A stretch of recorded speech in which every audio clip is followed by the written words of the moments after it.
សួស្តីបងបងថ្ងៃនេះខ្ញុំមកបរៀនបងបងរបៀបប្រើប្រាស់លើទូនាឡិកា brand Russano របស់យើងជាងជាដំបូងពេលដែលបងយកទៅហ្នឹងគឺថ្មីទាំងអស់ចឹងបងចឹងក្រុមរៀមដៃគឺបាក់ចូលគ្រប់គ្នាចឹងឥឡូវខ្ញុំដាក់ scan រៀមដៃសិន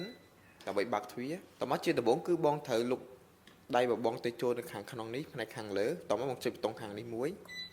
ទៅបងត្រូវ scan រៀមដៃ3ដង1 2 3ប៉ុណ្ណឹងរួចរាល់បងអញ្ចឹងពេលណាដែលបងចង់ដាក់ password គឺ password នឹងអាចដាក់បានត្រឹមតែ6ខ្ទង់ណាបងអញ្ចឹងបើលើសហ្នឹងអត់បានទេទៅក្រោមហ្នឹងតិចក៏បានដែរអញ្ចឹងពេលដែលបងដាក់ password គឺបងចុចប៊ូតុងខាងក្នុងនឹងដូចគ្នាតើបងដាក់ password ដែលបងចង់ដាក់ឥឡូវខ្ញុំឧទាហរណ៍ដាក់11 22 33ពេលដែលលោតភ្លើងនៅកន្លែងម្រាមដៃនេះពណ៌បៃតងអញ្ចឹងគឺ password ហ្នឹងយើងដាក់រួចរាល់ហើយបងខ្ញុំមកតេស្តជូនបងនៅលើ password អញ្ចឹងជាដំបូងគឺ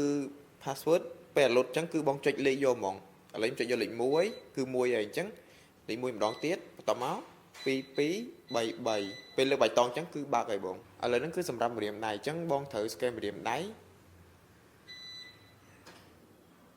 គឺប៉ុណ្្នឹងបើកទូបានហើយបងសម្រាប់វីដេអូចុងក្រោយគឺខ្ញុំបរៀនបងរបៀបចុះ app បាទបន្តមកគឺបងចូលមកកាន់ទូរស័ព្ទដៃរបស់យើងគឺបងចូលនៅកន្លែង Play Store បន្តមកវាយឈ្មោះថា Toyal តមកគឺដោយសារខ្ញុំឥឡូវខ្ញុំ download ហើយអញ្ចឹងខ្ញុំចូលទៅក្នុង open ហ្មងខ្ញុំចុចចូលមកដល់កន្លែងនេះគឺបង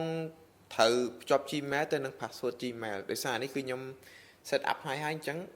ទៅបន្តមកបងមើលមកកាន់ទូដៃរបស់យើងវិញគឺបងត្រូវបើកទ្វារទូសិនតមកបងត្រូវចុចយកលេខ12 21និង22អញ្ចឹងគឺឥឡូវហ្នឹងចាប់ផ្ដើមកដេកហើយបងអញ្ចឹងគឺលោតចូលមកទូរស័ព្ទដៃរបស់យើងហើយអញ្ចឹងបងចុចមកបងចាំឲ្យដើរពេញសិនអញ្ចឹងគឺប៉ុណ្្នឹងរួចរាល់ហើយបងអញ្ចឹងគឺកន្លែងហ្នឹងគឺបងពេលបងបើកទៅគឺបងអាចបញ្ជាក្នុងទូរស័ព្ទដៃរបស់យើងបាន